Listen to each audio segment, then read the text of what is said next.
Good afternoon. How are you? I have that single girls section because I'm a single girl, and sometimes it's not easy. Most times it's not easy. I used to be in finance. I left finance to do what I work because I love to write. I love to tell stories, and I realized that time was going. And if I keep on staying in finance, I will not. I can't leave when I don't know. I feel I can't leave when I get married, when I have children. So I have to leave now. I had an interview with somebody, a man. He was supposed to help me in the whole media space, and he told me to meet him in his hotel. And I got there. I said I can't go to your room. Meet at the bar. He just told me you can't make it if you're like this. Nobody makes this like how you are. You have to be crazy. You have to be yourself. You have to be free. So wait, what? So if I tell you that I have a contract for you and you must sleep with me, you will say you don't want to do it. And I was looking at him and I'm like, okay, you're not the only person who can give me that thing. So I believe that when that person said hello in the media, I will know Mr. B and Mr. C and Mr. D, and I will tell them not to give you. So it's just struggle like that. I find that very interesting. And so we're having a discussion on being single and how we navigated the entitlement of men. Your getting ahead doesn't depend on what you have behind your legs, but what you have behind your ears, between your ears. You understand? That is what determines how far you go.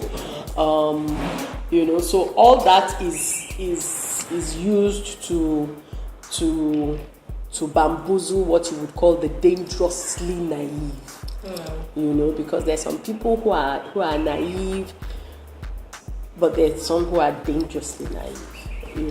And the dangerously naive are the ones who fall for that kind of rubbish. And I hear you when you say you need the mentorship, in which mentorship really is a sharing of experiences, a giving of advice and things like that.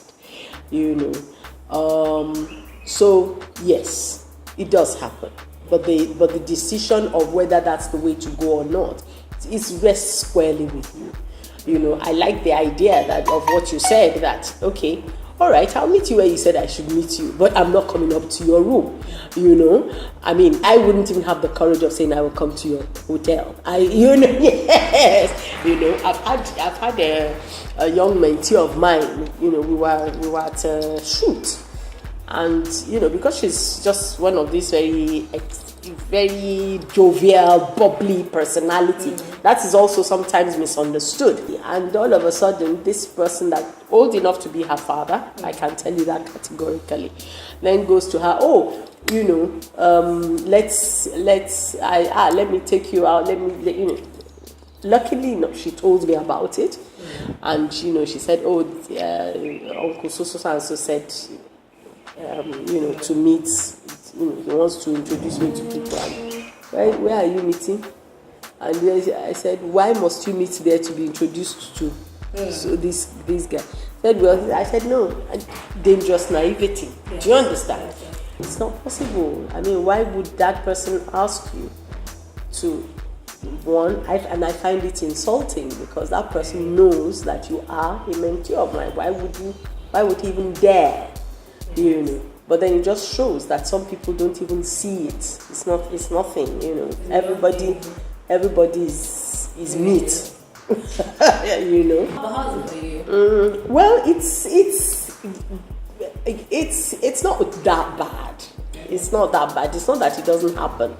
But I know one that I always find extremely amusing is I remember a couple of years ago now.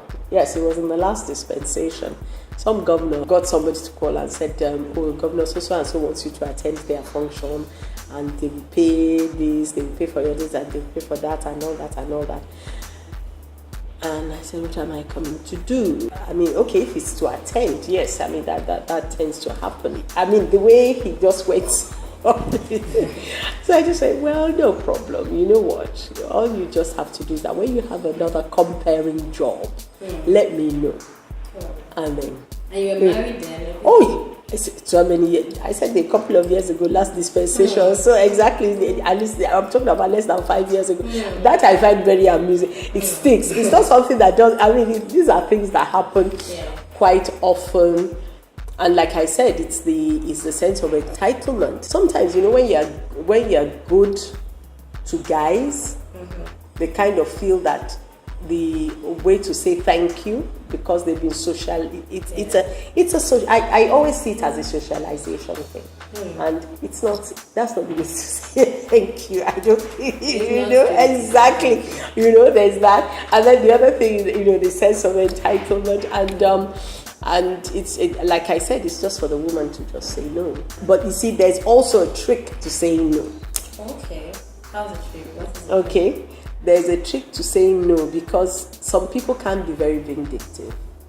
They can be very vindictive. Like the threat I got. Yeah. And so it's no, there's this thing that they'll say, no, I want it. No, there's that silly mantra. Please stop. That stupid mantra that is so belittling. No, that's not what we're saying. Yeah. What we're saying is be firm, but don't make it an issue. Oh. Okay. Do you understand? You're firm. Like I told you, that's just my way. Oh. That was just my way of. There are other ways of being firm and not making it an issue. But the way I hear you, but whenever you have a comparing job for me, I would be very happy to come to your state. Okay. Do you understand? Yes. Don't you think it's because you've attained the height? You're getting behind the You have gotten to a level where you don't care either ways. You probably might have a job the day before, that day, the day next. But somebody who's new, who maybe has tried and tried, is not getting invites for events, doesn't know how to meet people, might not even have confidence to walk up to someone and say, "Oh, my name is," and see somebody who's saying. And so, but why must it be a guy that will give you that push? Takes me to my very important part. Yes, because women can give you that push as well. Let me give you an example. My first YouTube event, I went for a way all white party, so people were doing shout out for me. I met 10 guys. 10 guys did it. I met just one lady. Before I even said anything, she gave me a look. I said, I want you even hear what I have to say. What do you want me to do? A video? I'm not interested. See, that already put me off. I met 10 guys. 10 guys did it. Did the video, the shout out? Yes. Interview. Just say, "Oh, I'm here. We're having fun." That's it. But I think there's also a misconception that we women go with as well, which is the fact that women are their own worst enemies. You have that misconception already inbuilt, believing that women are okay.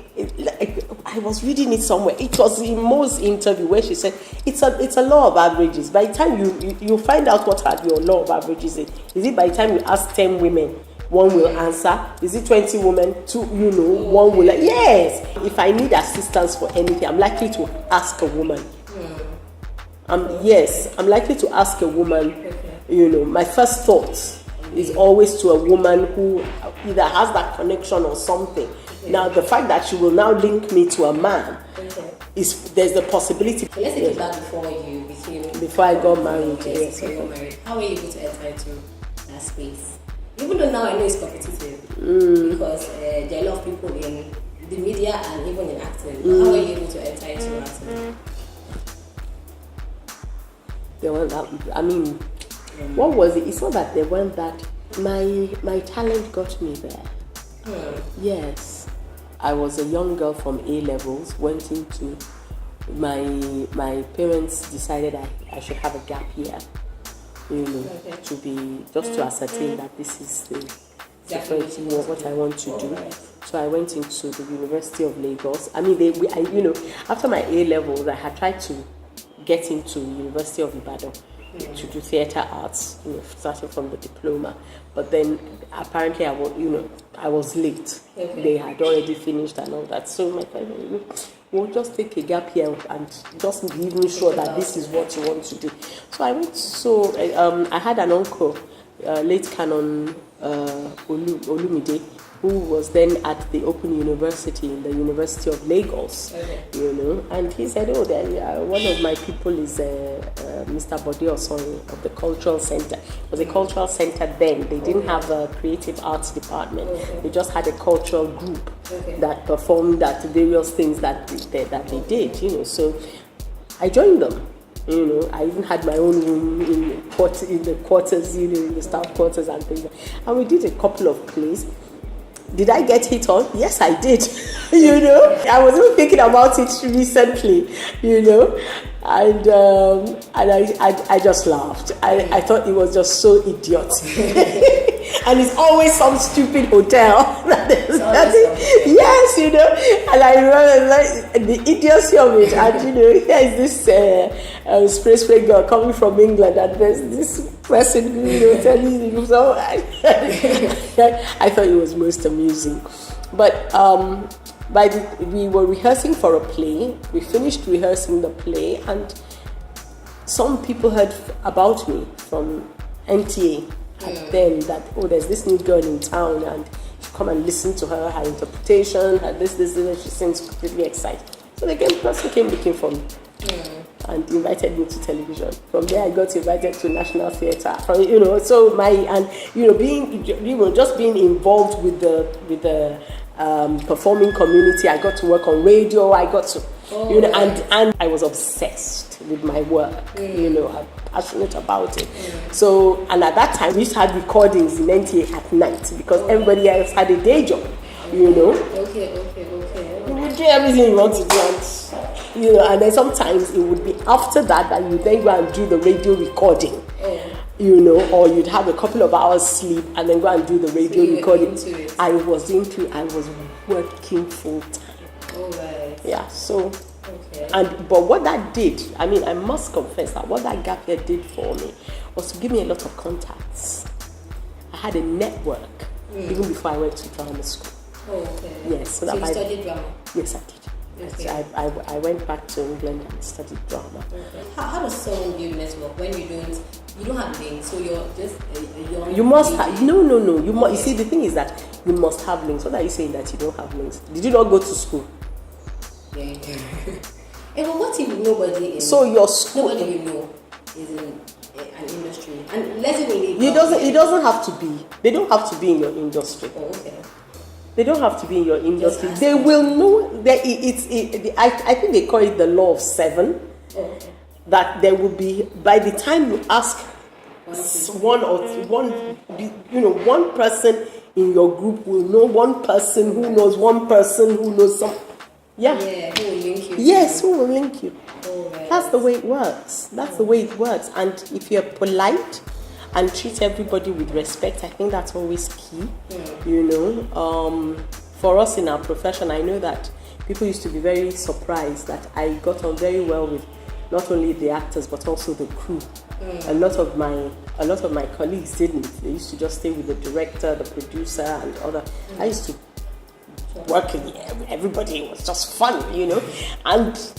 You know, also because I was curious, you know, about the things that they did as well. Not that I wasn't interested in wanting to do it. I was just curious about it, you know.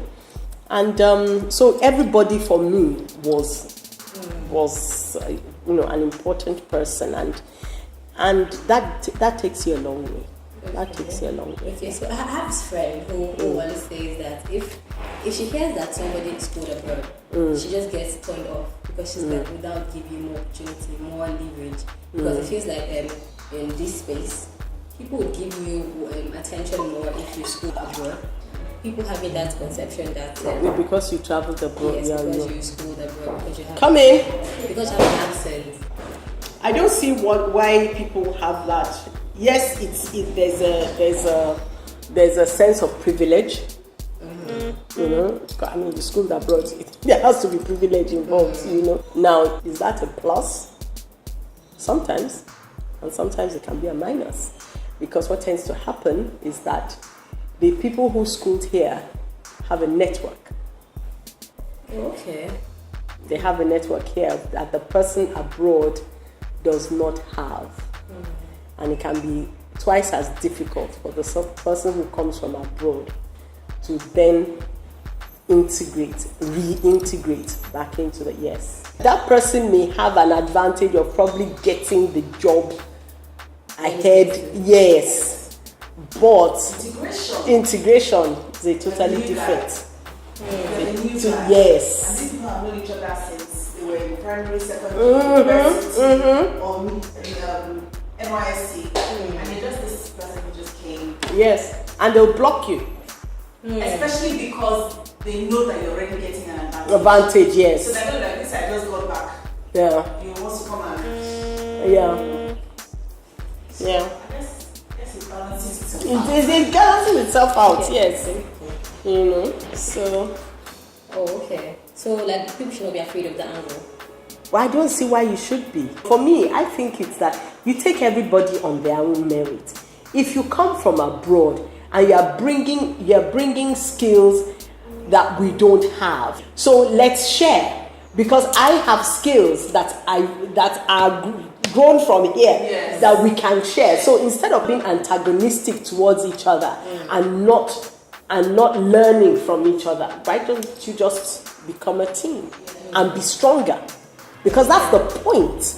That's the point. You see, the thing is that for people who go out there, there's a lot of technological advancements over there, because they don't have to think too much of the challenges that we have to think about, where we have to, a very simple one. Iron your clothes the night before because you don't know whether there's going to be NEPA the next morning. You don't even think about that when you're in England or anywhere. You just don't do it. So it gives your brain space to think about something else. All right? However, but what that also says is that the person at home is innovative. Oh. Yes, the person at home is innovative. I remember when my mom, there was my mom did obstetrics, I think, under Dr. Bello Osagi. And apparently I know there's this story that I was told of when he went to England, and the speed with which he did cesarean sections, the speed. He was a Nigerian doctor, and the speed with which he did cesarean sections in England, they were astounded. And he said, I can't afford to be any slower. If there is no electricity, how do I function? Oh. Do you understand? So that's it. So the mindset, there needs to be a paradigm shift from oh, you think you're better than me, I will show you. Or you local, please get with the program, that kind of thing. It's and for me, it's insecurity on both sides. Both sides, actually. It's insecurity on both sides, because the person who has come in knows that they are totally alien. Yes, they need to reintegrate, and then the person who hasn't had the advantage of, you think because you had money, okay, now you will meet us here. Someone who doesn't know what they want to do. Oh. So a lot of people work corporate job 9 to 5, and they don't want to do that. Every day they come back and they are sad. But they don't just know what they want to do. Once you have something that's putting food on your table, keep doing it until you know what you want to do. Yes. How do you advise it's a luxury to leave what it is that you're doing. All right? It's a luxury to leave what is putting food on your table, not knowing what I want to do, and leaving that. Look at you now. You said you were in finance, but you've always wanted to write. So you knew what you wanted to do. So you could easily, but you don't know. And the even more sensible thing is to, whilst you're doing what you don't enjoy doing, know what it is that you want to do and be putting money aside until you're ready to leave. But is there a technique to finding it out? To finding out what it That's is. with you. What makes you happy? What do you enjoy doing? There's a way that they put it now, that do what you love. Make money from doing Yes, making money from doing what you love. Yeah. I mean, we didn't think of it that way. We were just passionate. But the thing is that people talk a lot about passion now without talking about competency. Be passionate and competent. Just don't be passionate. That's a cracking combination. Then how do you move with rejection? So I want to do it. I've gone for 1, 2, 3 interviews and they've said no to me. I feel like a failure. I'm just in my house. I'm just not going to do anything because maybe I'm just a failure. Maybe I'm never going to be good at it. Maybe I'm just how do I move past that? You keep doing it. Sometimes it's not easy. Right? Come and meet the actors. Come and meet actors. Actors, you will go for audition upon audition upon audition upon audition upon audition. And you have to keep your game on. Because it can be, that's why I can tell you that, yes, for actors, it can be psychologically, disheartening, degrading, everything, but you know that you're good, you have the skills, so you just keep at it. So how are you to know that that's what you want to do? I've been doing it since I was a child. So it was more like trying to get me to do something else that they, So, but when it was just that, there was just this being alive, doing this, it just left me alone. How many years have you been doing this? I started working professionally in 1981. Oh, okay. So That's that like is 36 something, years. yeah. Actually, what is that thing you tell your young self? That you can look back. My young self.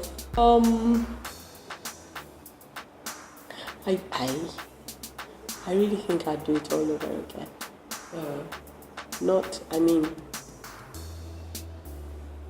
Of course there were mistakes along the way. Probably be more confident of what you know is right and stick to it. Okay. Yeah. Okay. Yeah. So what's the greatest lesson you've learned so far? So now.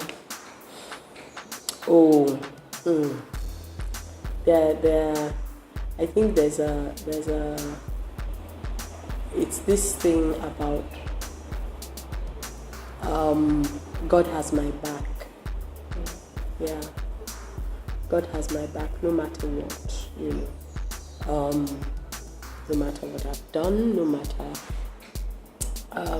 it doesn't mean that I go about doing everything that I know I shouldn't do, but the fact that I have someone who is all powerful, all knowing, has my back.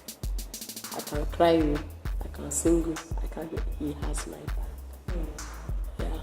So you can always what does that give you? I think it's a sense of security. It's not a magic wand, but you can always put one foot in front of you. Sometimes when it feels like you're not getting what you want, you need to believe that God is still there, still not committed. I belong to the group of people who feel that I can be exactly how I feel with my Heavenly Father.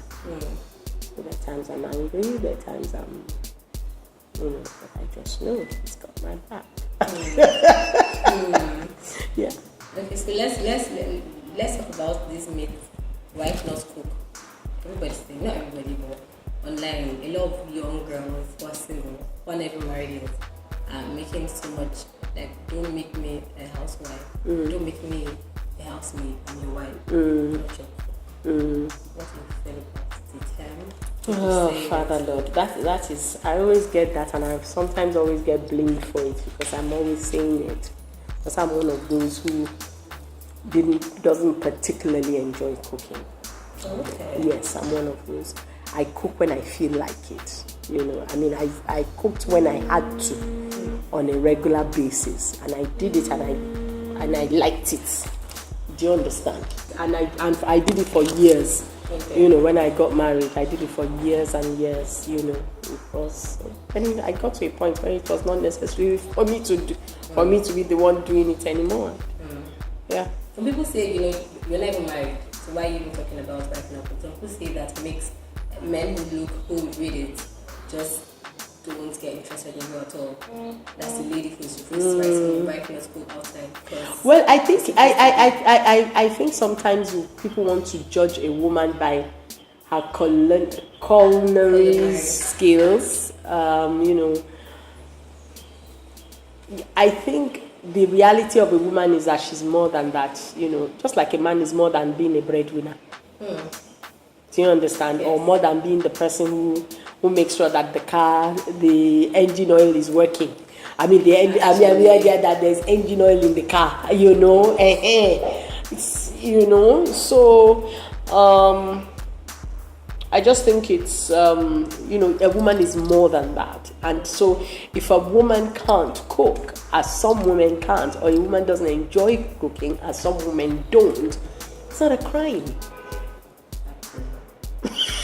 Seriously? It's not a crime. They are probably very good at other things. People like that are probably very good at other things. So what are they very good at? Celebrate that and let them be able to do more of that. And some men are excellent cooks, so why can't they cook? That's a big deal. All the best chefs in the world are men. Please, for crying out loud. Yeah. So, and I think the best one is when the two of you are cooking together. I mean, that's fun. It's not the best one, but it's fun. When you're both in the kitchen and doing things together. Yes, or somebody has their own day and you have your own day. Yes. Yeah. So, let's take one more moment. That whole, I'd rather cry in a limousine than cry in a bicycle. People say that, or young people say that, young ladies are actually, I want my man to be rich because either ways men will hurt you. Every man might cheat. So I'd rather go through the pain in a rich man's house and go through the pain in a poor man's house. The rich man can lose his money and the poor man can become rich. Excellent. Do you get what I mean? Yes, I do. And it happens. It happens. So there's no guarantee. It's go where your heart is. Go to the person you love and the person who loves you. Whether they're rich or they're... But is money not important in life?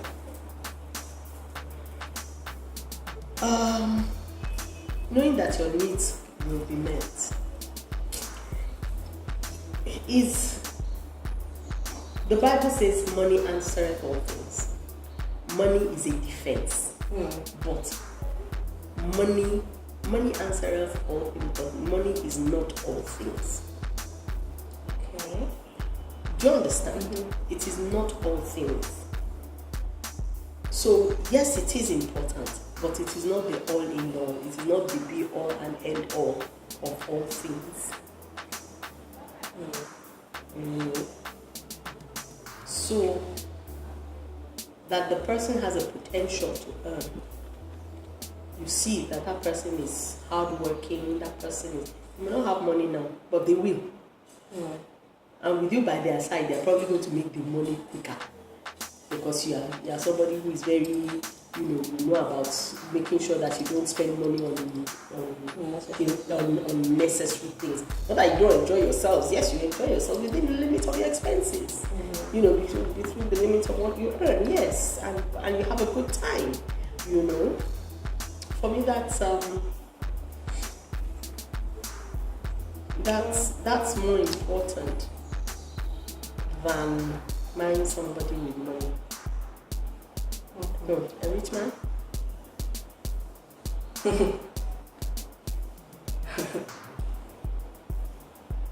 Yeah, you better agree with your You say yeah. better agree with